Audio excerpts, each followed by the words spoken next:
Du jour, c'est Dieu appelle le monde à la conscience. Dieu appelle le monde à la conscience. Et le texte du jour, c'est, je prends le livre de Jonas. Je commence par le verset 1 parce que je sais que le livre de Jonas, je dis bien, ça fait partie de livres, d'accord, de petits livres qui se trouvent dans la Bible. D'accord, ça fait partie de petits livres qui se trouvent dans la Bible. Donc, il n'y a que 4 chapitres. Chapitre 1, chapitre 2, chapitre 3 et chapitre 4. Alors, je pense qu'aujourd'hui, nous allons prendre que tout ce dont nous allons parler aujourd'hui, je vais tirer ça dans le livre de Jonas. Alors là, je commence la lecture. Je lis au nom du Seigneur Jésus-Christ. La parole de l'Éternel fut adressée à Jonas, fils de Mitai, à ces mots. Lève-toi, va à Ninive, la grande ville, et crie contre elle, car sa méchanceté montait jusqu'à moi. Et Jonas se leva pour s'enfuir à Tarsis, loin de la face de l'Éternel. Il descendit à Jopho et il trouva un navire qui allait à Tarsis. Il paya le prix du transport et s'embarqua pour aller avec les passagers à Tarsis, loin de la face de l'Éternel. Mais l'Éternel fit souffler sur la mer un vent impétueux et il s'éleva sur la mer une grande tempête. Les navires menaçaient de faire naufrage. Les mariniers eurent peur et implorèrent chacun leur Dieu. Et ils jetèrent dans la mer les objets qui étaient sur les navires. Enfin, de se rendre plus léger, Jonas descendit au fond du navire, se coucha et s'endormit profondément. Amen. Amen. Bien-aimé, aujourd'hui, quand j'ai commencé à méditer, donc la nuit, quand j'ai commencé à méditer, ce verset que je veux partager aujourd'hui avec vous, quelques vérités, il y a des choses qui m'ont vraiment fortement touché. Ici, on parle d'un homme au nom de Jonas. Nous savons tous, Jonas, il fut un prophète de l'Éternel. L'Éternel a trouvé ce prophète et il a appelé son prophète. Il a donné une mission à son prophète d'y aller à Ninive. Parce que Dieu a trouvé que la ville de Ninive, ou le peuple de Ninive, ils sont égarés loin de sa volonté. Donc le peuple, ils se sont pervertis. Et comme Dieu, il est un Dieu d'amour, il n'a pas non plus voulu que ce peuple-là se perde. Alors il a commissionné quelqu'un. Il a envoyé quelqu'un pour y aller vers ce peuple-là pour leur annoncer la bonne nouvelle. Pour avertir ce peuple-là. Mais qu'est-ce qui s'est passé?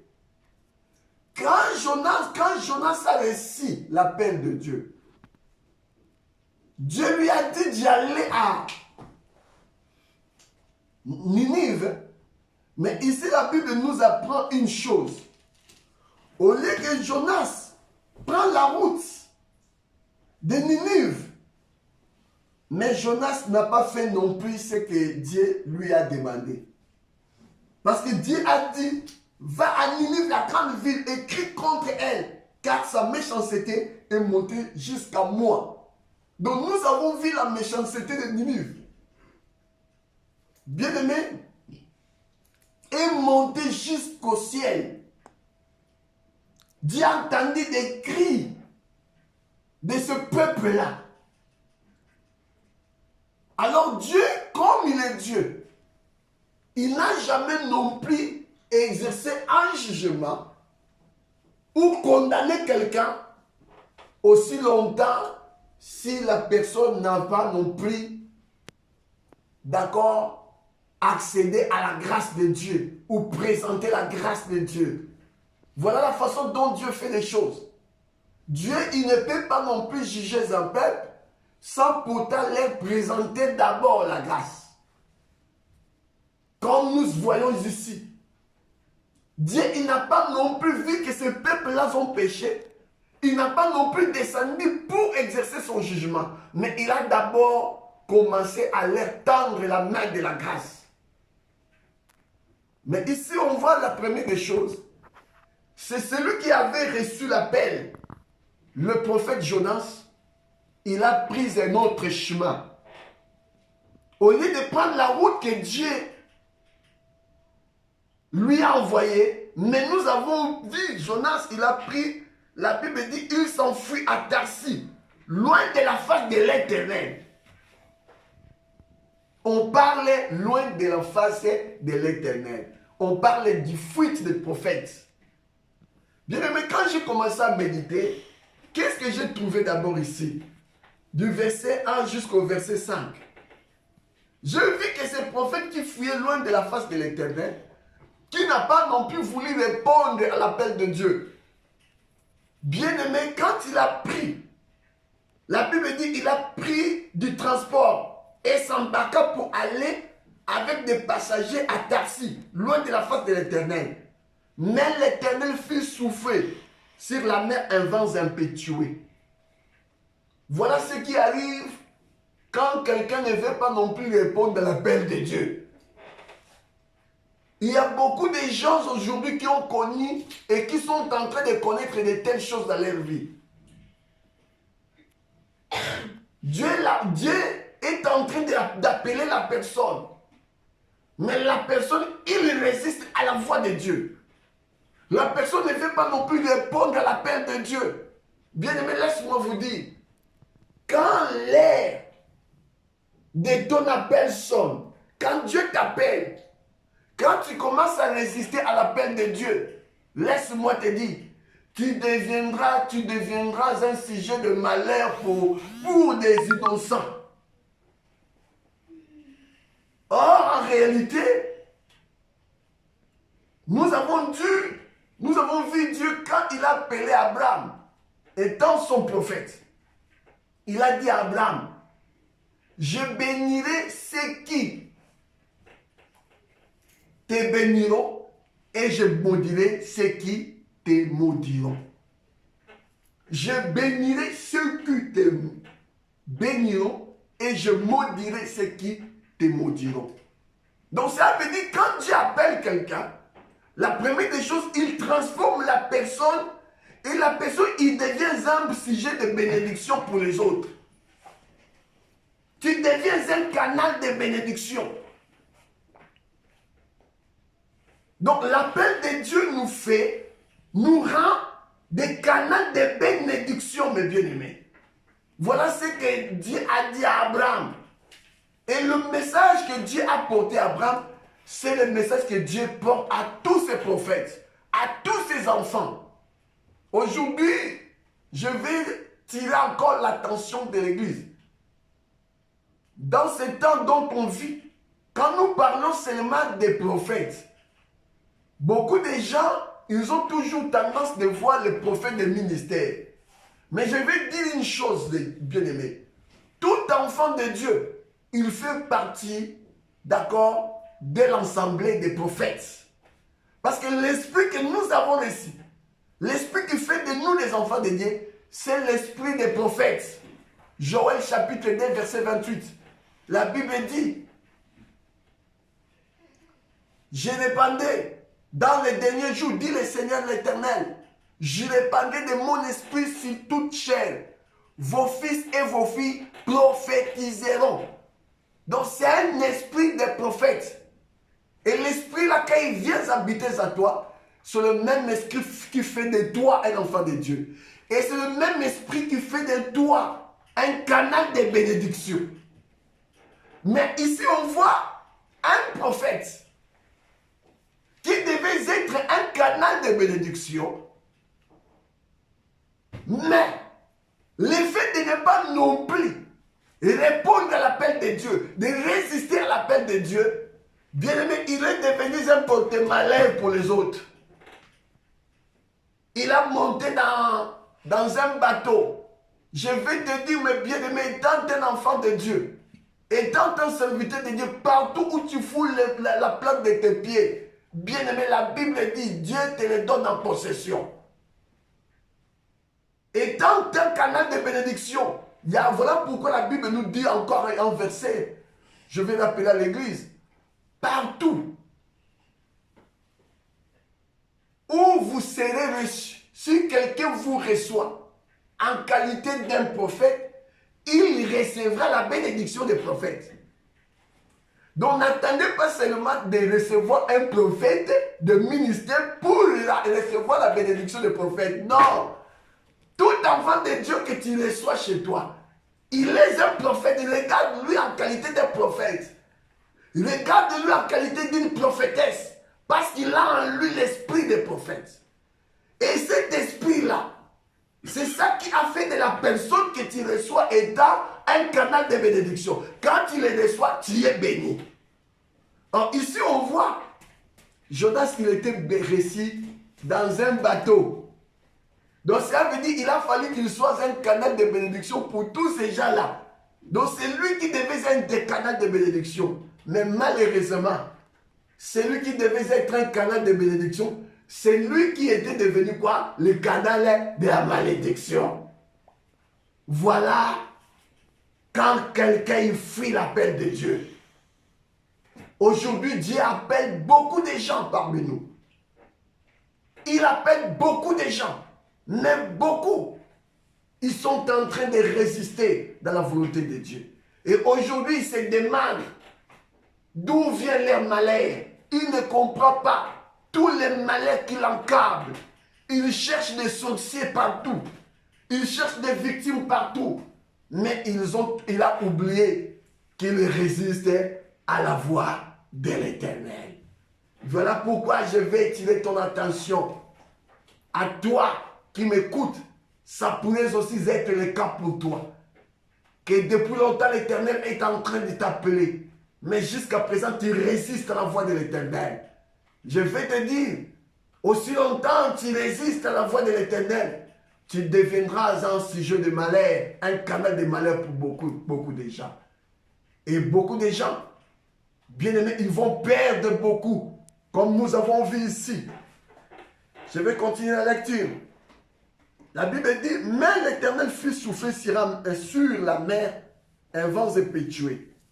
Et il s'éleva sur la mer une grande tempête. Les navires menaçaient de faire naufrage.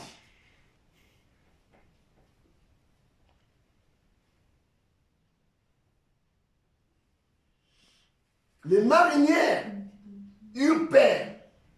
Ils imploraient chacun leur Dieu.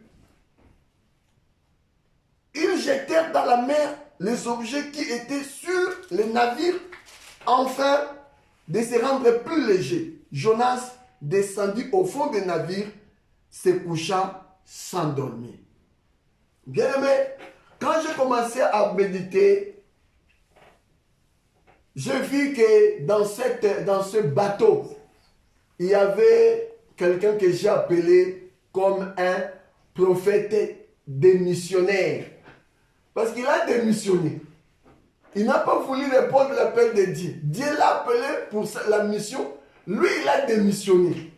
Et le prophète démissionnaire, bien aimé, quand tu es un prophète démissionnaire, tu es devenu une source de malheur pour plusieurs personnes. Tu deviens une source de malheur pour une société. Tu vas devenir une source de malheur pour une famille. Tu vas devenir une source de malheur pour un foyer.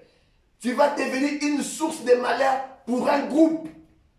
Voilà pourquoi j'appelle l'église, j'attire l'attention de nos frères et sœurs, des frères, beaucoup de gens qui sont devenus des prophètes démissionnaires. Dieu vous appelle à revenir à lui, à revenir à la raison. Ne soyez pas comme ce que nous avons vu le prophète Jonas. Et deuxième chose, quand je suis en train de lire ici seulement, dans les versets 4 et 5, qu'est-ce qui s'est passé? Nous avons vu Jonas, étant le prophète démissionnaire, qui s'est trouvé dans un bateau.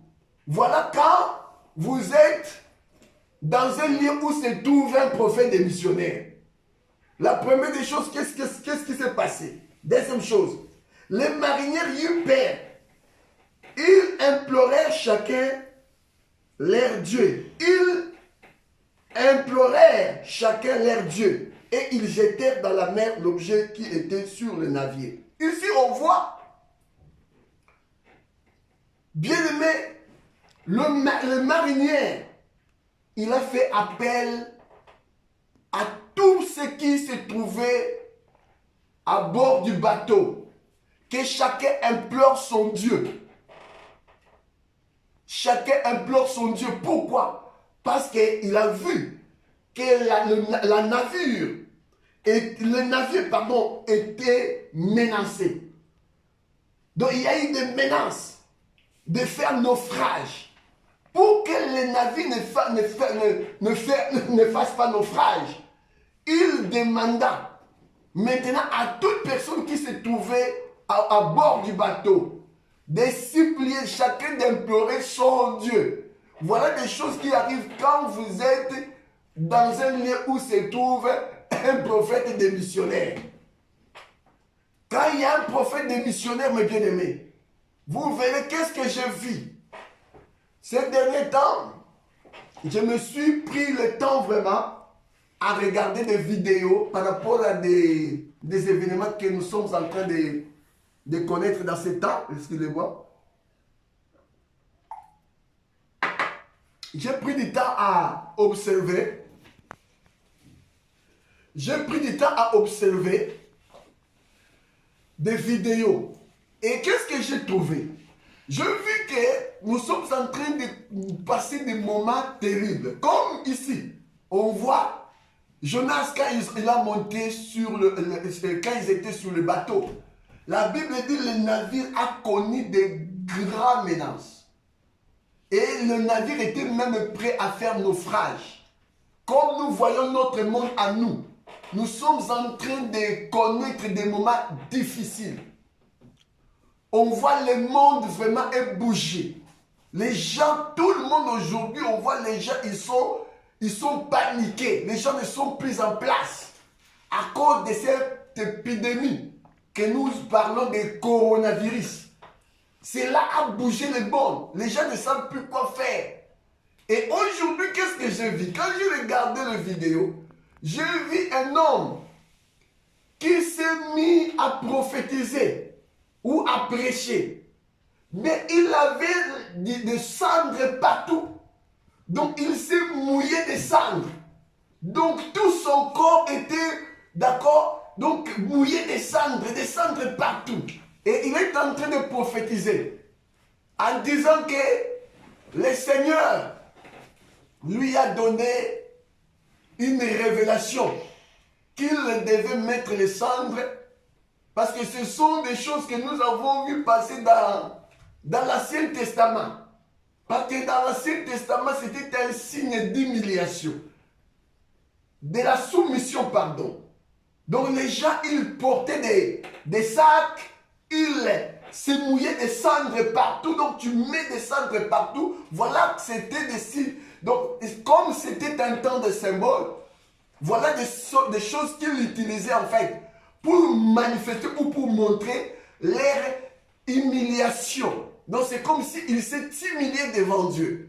Mais aujourd'hui, j'ai vu encore un autre, quelqu'un qui est passé.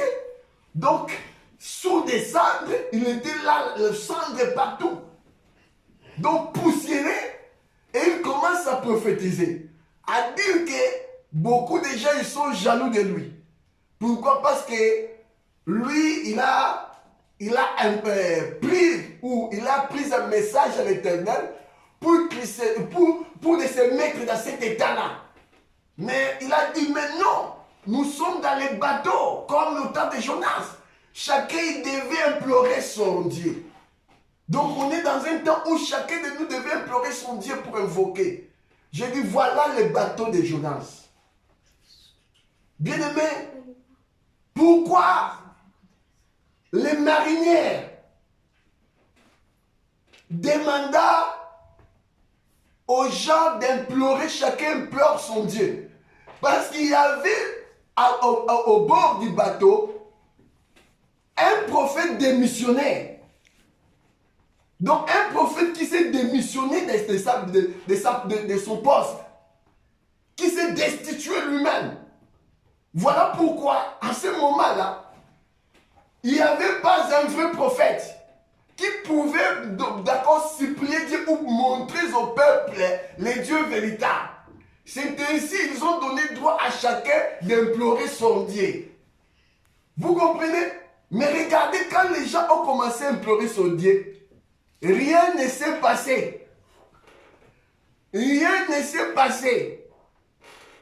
Bien aimé, laisse-moi vous dire, on n'a pas besoin de retourner dans le vieux bateau de Jonas. Parce qu'on a compris que quand Jonas a été, Dieu l'a appelé, lui, il a fui la mission. Donc, ça veut dire, le bateau là, ce n'était pas le lien là où Dieu voyait son prophète. Dieu n'avait rien à voir avec les gens qui étaient dans le bord du bateau. Mais le problème de Dieu était avec les gens qui étaient à Ninive. Bien-aimé, ça m'a fait vraiment du mal.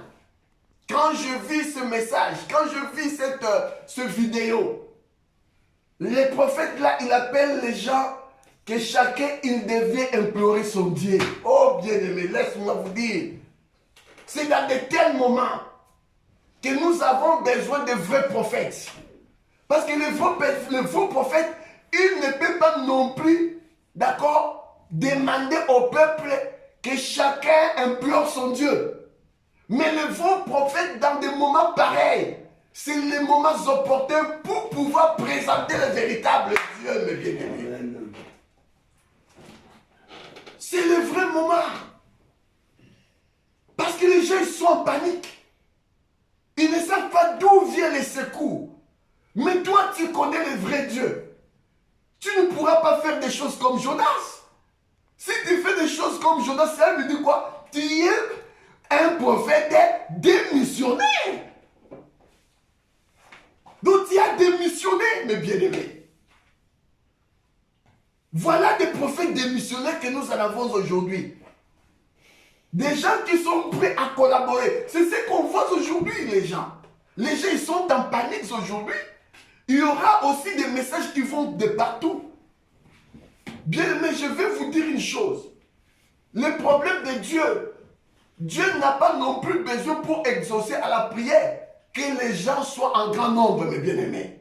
C'est ce que beaucoup de gens se trompent aujourd'hui. Ils croient que parce que nous sommes nombreux, c'est ça qui va influencer Dieu à nous écouter. Mais non, mes bien-aimés. Aujourd'hui, on voit les gens qui demandent. Que les gens même qui sont de partout. Je vois même de vidéos. Les gens qui envoient des vidéos. Qui disent. Les gens qui envoient des vidéos qui disent aujourd'hui. Que je demande aux gens. De partout, partout ils sont. Peu importe. De la foi que tu confesses. Que tu sois de l'église catholique, que tu sois de l'église protestante, que tu sois de l'église adventisme du 7e jour, que tu sois témoin de Jéhovah, on va s'élever tous et d'implorer Dieu. Quel Dieu vous allez implorer? quel Dieu, mes bien-aimés? Vous croyez que le fait que vous êtes nombreux, c'est ça qui va influencer Dieu? On n'influence pas Dieu parce que vous êtes un grand nombre, mes bien-aimés. Souvenez-vous d'Élie le prophète. Élie a défié. Il était le seul prophète de l'Éternel qui a défié 450 prophètes. Pour savoir qui sont ceux-là à qui l'Éternel va répondre. Mais le Seigneur, il n'a pas non plus prêté son oreille à ceux qui étaient en grand nombre. Parce qu'on voit que les 450 prophètes, ils étaient en grand nombre. Mais ce n'est pas les 400 prophètes qui ont influencé l'Éternel. Mais ceux qui ont influencé l'Éternel, bien aimé, ceux qui influencent l'Éternel, ce sont les justes et les éternels. Voilà pourquoi la Bible dit, la prière fervente des justes a une grande efficacité. Le problème de Dieu, ce n'est pas le nombre, mais c'est des justes et des dieux.